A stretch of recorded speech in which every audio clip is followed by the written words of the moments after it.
soy Montserrat García y esto es Corazón Lector, un espacio sonoro donde compartir de la mano de la neurociencia temas relativos al aprendizaje en general y al aprendizaje de la lectura en particular.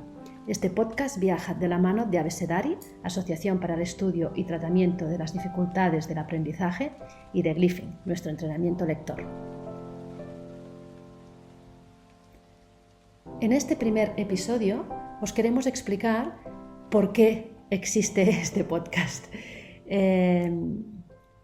Y quiero hacerlo empezando por explicar por qué me dedico a la lectura, cómo llegué a estar tan interesada y a trabajar tanto en la lectura. Y todo ello tiene relación pues, con el hecho de que soy madre de tres estupendos hijos, ¿no? Una hija y 2 hijos, y el pequeño de ellos, Mario, era un niño con un diagnóstico de dislexia y con muchas dificultades para avanzar en la escuela, pues debido a esto, a sus dificultades de aprendizaje. Dificultades de aprendizaje que yo ahora os he hablado directamente de la dislexia, pero dificultades de aprendizaje que durante unos cuantos años estuvieron muy difusas en Mario, es decir, no teníamos ese diagnóstico y por lo tanto no sabíamos por qué a Mario le costaba tanto avanzar en sus estudios, avanzar en el mundo académico, cuando todo el mundo sabía y me decía, ¿no?, que Mario era un chico inteligente. De hecho, siempre me decían, es que cuando Mario escucha, es cuando Mario está atento, es que cuando Mario atiende, Mario lo aprende todo muy rápidamente. Pero muchas veces Mario no está centrado. Bueno, esto también nos podría estar hablando de un perfil inatento. Lo hablaremos otro día en otro podcast, hablaremos de los perfiles de falta de atención, que están también muy en boga, pero ahora me voy a centrar en el diagnóstico que al final obtuvimos de Mario, y este diagnóstico fue de dislexia, es decir, dificultades persistentes para poder leer correctamente, ¿no? ¿Qué significa leer correctamente? Pues leer correctamente significa leer de forma fluida y comprensiva. Si tenéis en mente pues, a pacientes o alumnos o a hijos que no están leyendo tan bien como deberían leer por la edad y el curso escolar que tienen, bueno, pues no quiere decir que tengan dislexia todos ellos, pero sí quiere decir que les va a costar más avanzar por el mundo académico. Por lo tanto, no hace falta tener un diagnóstico de dislexia para tener y poder observar cómo están leyendo pues, nuestros hijos, nuestros pacientes y nuestros alumnos, porque todos sabemos que una mala lectura correlaciona con dificultades escolares y en cambio una buena lectura correlaciona con éxito académico. Por lo tanto es un tema importante. Pero volviendo a Mario, ¿no?, y a la historia que justifica por qué estoy aquí hablando de aprendizaje y hablando de lectura, pues lo primero que os quiero decir es que cuando yo detecté estas dificultades en Mario y vimos que no estábamos teniendo un bloqueo emocional, que este es el otro punto, ¿no? Mario estuvo muchos años sin diagnóstico porque el diagnóstico, y aquí no me estáis viendo, pero he levantado los dedos en gesto de comillas en este diagnóstico, era de Mario tiene un bloqueo emocional. Y esto también es importante que lo hablemos porque tenemos muchísimos casos de niños, de niñas, que esconden sus dificultades de aprendizaje en este supuesto bloqueo emocional. Lo que ocurre en muchísimos casos es que tenemos un bloqueo emocional, o sea, tenemos unas dificultades emocionales que son la causa de las dificultades de aprendizaje y no al revés. Durante muchos años hemos estado diciendo este niño no aprende porque tiene un bloqueo emocional, cuando en muchas ocasiones es al contrario. Este niño tiene un bloqueo emocional porque no consigue aprender al ritmo de sus compañeros, se está dando cuenta y esto crea un sufrimiento. Bien, pues este era el caso de Mario. Entonces, cuando Mario estaba ya en 5º grado y había repetido 4º, se nos estaba dibujando este camino de fracaso escolar, ¿no? Y estábamos ya muy al borde, ¿no? Estábamos saliendo de una primaria, pronto entraríamos en una secundaria y Mario no estaba pudiendo engranar bien sus estudios. Fue entonces cuando yo, que soy psicóloga, pero que en aquel momento no me dedicaba a nada que tuviese que ver con el aprendizaje y por lo tanto en lo que se refiere al aprendizaje de mis hijos, yo era una madre como cualquier otra madre o cualquier otro padre que se enfrenta pues, a este fracaso de su hijo en los estudios y que no tiene más herramientas que consultar al colegio o consultar a un profesional externo.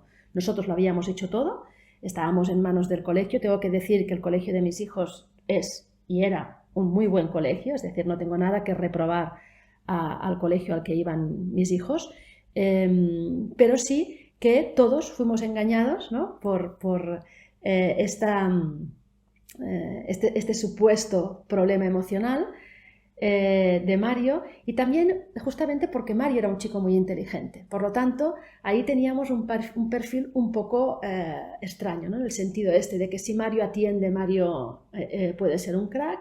Lo que pasa es que Mario no quiere aprender, ¿no? Este fue al final el punto al que llegamos. Mario no quiere aprender.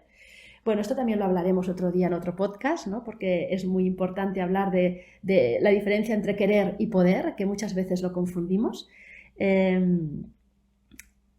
Pero esto será motivo de otra entrada.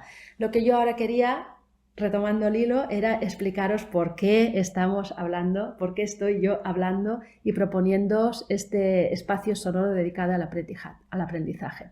Vale, pues porque en el momento en que yo abandoné todo lo que estaba haciendo y me puse de cabeza a estudiar lo que le podía estar ocurriendo a Mario, fue cuando me tropecé pues, con estas dificultades de aprendizaje, ¿no? Y lo que vi es que tú puedes ser una persona muy inteligente, pero tener una dificultad de aprendizaje.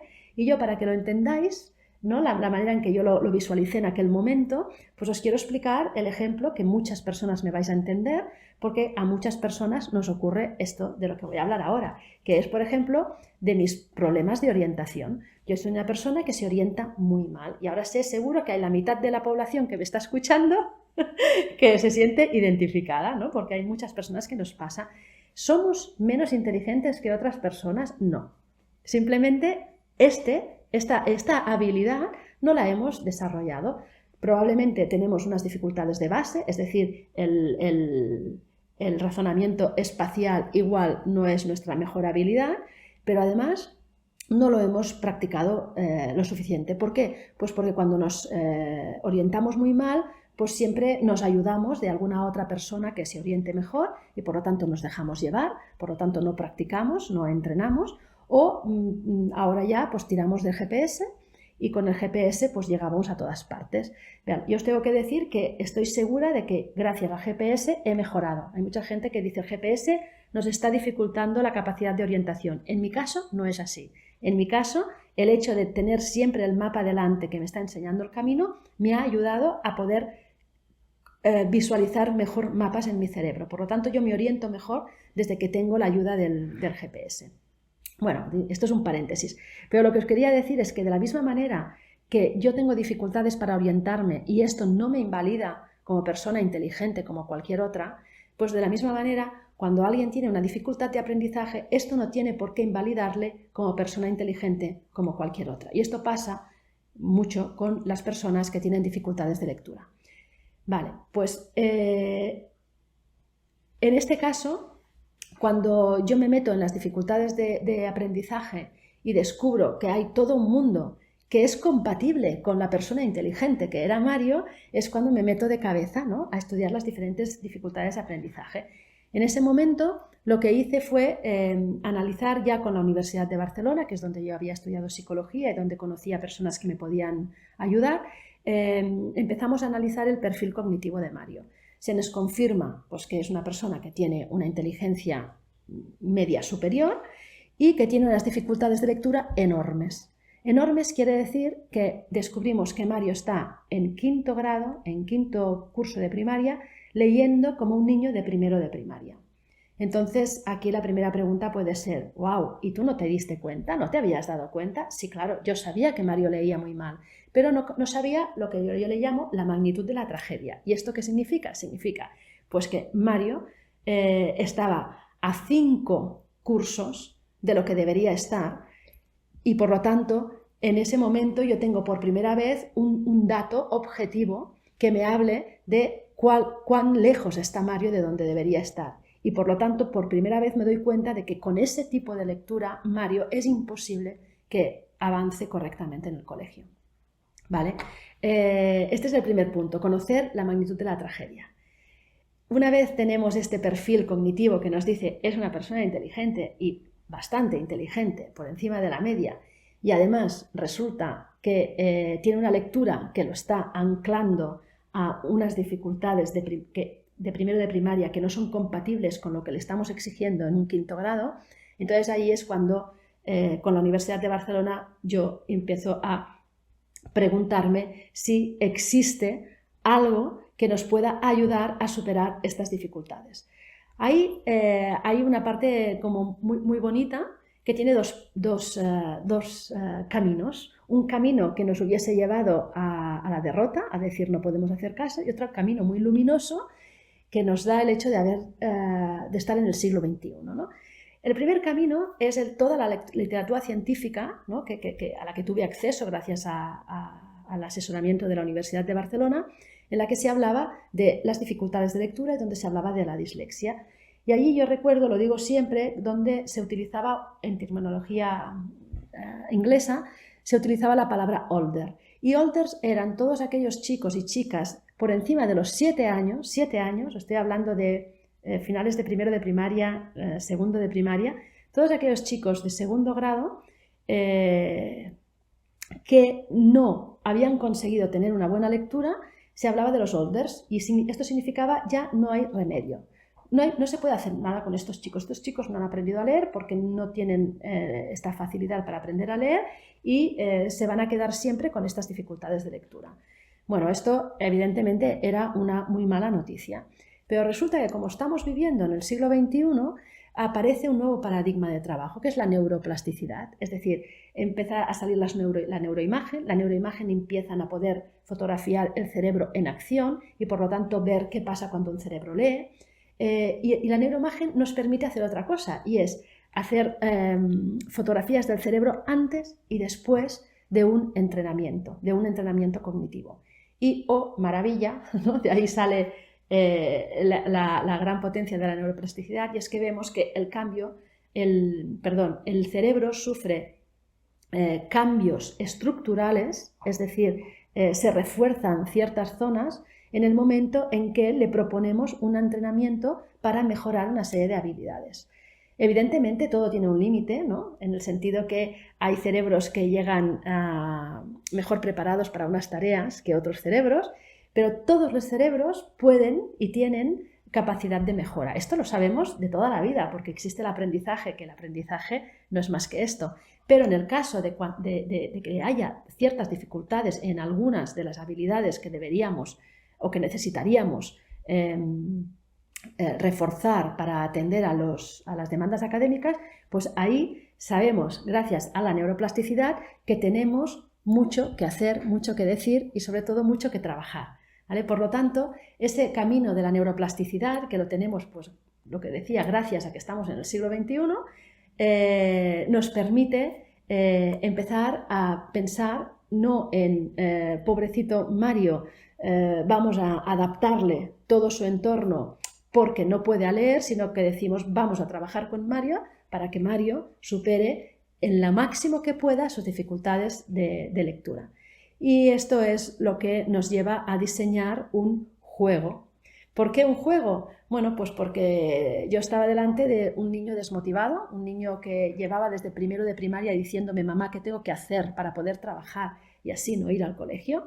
Evidentemente yo explicándole que eso no iba a ocurrir, que eso no podía ocurrir, que por suerte vivimos en una sociedad que se protege a los niños del trabajo y por lo tanto y se les da la oportunidad de estudiar. A veces nos olvidamos que esto es una oportunidad de oro porque ya lo tenemos como normal, tal como debe ser, pero sí que es una oportunidad de oro porque no pasa en todo el mundo, no todos los niños del mundo tienen esa oportunidad. Por lo tanto, tenemos que seguir viéndolo como el tesoro que es. Y Mario no quería ese tesoro. Mario quería estar fuera del entorno escolar, bueno, pues porque él no se sentía capaz de abordar todo lo que el entorno escolar le estaba pidiendo. Por lo tanto, teníamos a un niño desmotivado, teníamos a un niño que no quería ir al colegio y por lo tanto yo sabía que teníamos que darle algo que fuera suficientemente motivante. Y entonces dije, esto tiene que ser digital, es decir, que Glyphing Este entrenamiento lector que elaboramos para Mario nació ya de forma digital y nació como un pequeño jueguito de una serie de sesiones de lectura que a través de un entrenamiento, y aquí está lo importante, sistemático, un entrenamiento personalizado. Tenemos a un niño que está en quinto de primaria, pero que lee como un niño de primero de primaria. Ahí tenemos que ir a rescatarle, a primero de primaria. Por lo tanto, personalizado, intensivo quiere decir que tenemos que trabajar un poquito cada día, ¿vale? Y a través de un juego que fuera suficientemente motivante para conseguir pues, esta adhesión al tratamiento, ¿no? Utilizando términos médicos, es decir, conseguir mantener en el tiempo esta intensidad y esta periodicidad, ¿no? Necesitamos trabajar un poquito cada día. Esto lo teníamos que conseguir a través de algo que fuera suficientemente motivante para una persona que la lectura ya se le ha cruzado completamente en su vida, ¿no? Por lo tanto, sale de ahí un primer piloto. Este primer piloto se le aplica a Mario. El resultado fue tan espectacular que yo literalmente no me lo creí. Yo les dije a la universidad, no, aquí ha pasado algo. Aquí Mario ha visto que yo lo he dejado todo y me he volcado en esto y por lo tanto ha tenido que responder.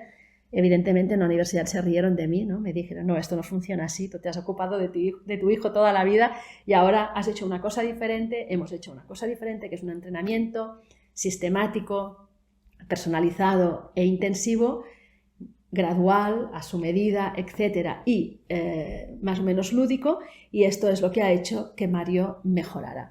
Evidentemente necesitábamos probarlo en más niños y esto es lo que hicimos. Trabajamos con diferentes colegios y tomamos una muestra bastante amplia que trabajaba con niños y niñas de diferentes grados, hasta incluso de la secundaria, para ver varias cosas. Para ver, primero, es verdad que tenemos muchos holders, es decir, muchos niños que no van a mejorar, o podemos incidir en diferentes edades y en diferentes momentos vitales de estos niños y niñas. Es verdad que esto que ha pasado con Mario lo podemos replicar, puede pasar con más niños y niñas, y es verdad que lo podemos hacer con todos aquellos niños que están en los colegios y que tienen dificultades en la lectura en sus diferentes grados, aquellos que tienen muchas dificultades y aquellos que no tienen tantas, pero que tampoco están alcanzando un buen nivel lector. Es decir, estas eran todas nuestras preguntas y por eso trabajamos con muchos niños para ver cómo funcionaba el entrenamiento en ellos. Y bien, hay una prueba piloto, ¿no? que nos dice que sí, que es posible, que la neurociencia nos lo dice y nosotros lo hemos comprobado, que si trabajamos de forma sistemática podemos mejorar las dificultades de aprendizaje. Y este es el resumen de por qué existe este podcast. Porque en el momento en que nos dimos cuenta de que primero la lectura es uno de los principales aprendizajes, de los aprendizajes más básicos sobre los que vamos a construir el resto de conocimiento, ¿no? Entonces, en el momento en que vemos que la lectura tiene esta importancia y que vemos que hay tantos niños en los colegios que no están alcanzando ese nivel de lectura, ¿no? Y tenemos, o sea, la sociedad es muy amplia, ya lo sabemos, y tenemos muchas realidades diferentes, pero niños con dificultades de lectura están en todos los estratos sociales. Pero es que además, si estamos hablando de situaciones de vulnerabilidad económica y social, ¿no? El otro día estaba hablando con una compañera, Fiorella Meroño, y ella me decía, es que estoy en un colegio donde los niños de tercero de primaria tienen nivel de P5. O sea, el P5 significa de infantil de 5 años. Es decir, estamos con niños y niñas en tercero de primaria que por diferentes motivos socioculturales, muchas veces es porque pertenecen a familias que han inmigrado y por lo tanto que han tenido que esa sobrecarga de aprender un idioma más o 2 idiomas más, ¿no? Y, o sea, no estoy culpabilizando a nadie, por favor, que se entienda, no es nunca culpa de nadie, pero sí que es problema de todos, ¿vale? Y por lo tanto tenemos que encontrar la manera de ayudar a todos estos niños para que tengan realmente buenas oportunidades de aprendizaje y buenas oportunidades de integrarse y de formar parte de esta sociedad que les puede llegar a excluir por culpa de una lectura deficiente y por lo tanto de una mala escolarización, y esto está ampliamente documentado. Por lo tanto, en el momento que nosotros vimos la lectura es tan importante y hay tantos niños con estas necesidades, por favor, vayamos a buscarlos a los colegios y démosles esta oportunidad. Esta es nuestra tarea, esta es la tarea de Abecedari y de Glyphing, y Corazón Lector, este podcast que nace hoy, quiere hacerse eco de estas situaciones, quiere poner luz a todas las posibilidades. Es decir, a nosotros nos gusta, hoy he empezado este podcast explicándoos la dificultad de Mario, que fue la que me llevó a estar hoy aquí, como ya he dicho anteriormente, pero quiero que este podcast sea un faro, ¿vale? No me gusta, el otro día estaba en un congreso hablando y cuando terminé me hicieron una pregunta muy curiosa. La pregunta fue: ¿por qué has hablado tan poco del diagnóstico de tu hijo? ¿Por qué has hablado tan poco sobre la dislexia? Y yo contesté rápidamente, sin pensármelo mucho, y respondí algo que creo que es lo que me ha movido y lo que me ha llevado hasta aquí. Y la respuesta fue: porque prefiero hablar de las soluciones a hablar de las dificultades. Entonces yo digo siempre, la dificultad muchas veces es el punto de partida y evidentemente no hay que ignorarla, no hay que darle la espalda, hay que mirarla a los ojos, hay que intentar comprenderla, hay que desgranarla todo lo que podamos para ver cómo la solucionamos. Entonces, yo en esta línea abro hoy este primer episodio de Corazón Lector para hablar de soluciones, para poner luz y para ver si encontramos una manera de trabajar todos en la misma dirección siempre que sea posible.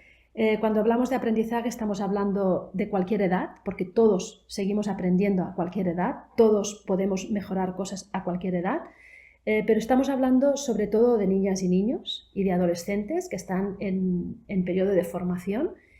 Estamos hablando de sus familias, estamos hablando de los colegios, estamos hablando de las profesionales, de la logopedia, de la psicología, de la docencia en general, ya lo hemos dicho, los profesores, de la fonoaudiología, de la psicopedagogía, y perdonadme si me he dejado a alguien, pero por favor sentíos todos parte de este trabajo conjunto de conseguir una buena escolaridad para todos nuestros niños, niñas, jóvenes y adolescentes. Dejo aquí este primer podcast, os invito a seguirnos y os invito a colaborar si queréis también. O sea, si este podcast quiere contar con otras voces, quiere contar con otras opiniones expertas, quiere contar con entrevistas, por favor, sentíos con testimonios, sentíos con la libertad de escribirnos y participar en lo que queráis y podáis. Muchísimas gracias. Este es el primer Corazón Lector. Estáis todos invitados a seguir agrandando este corazón. Muchas gracias.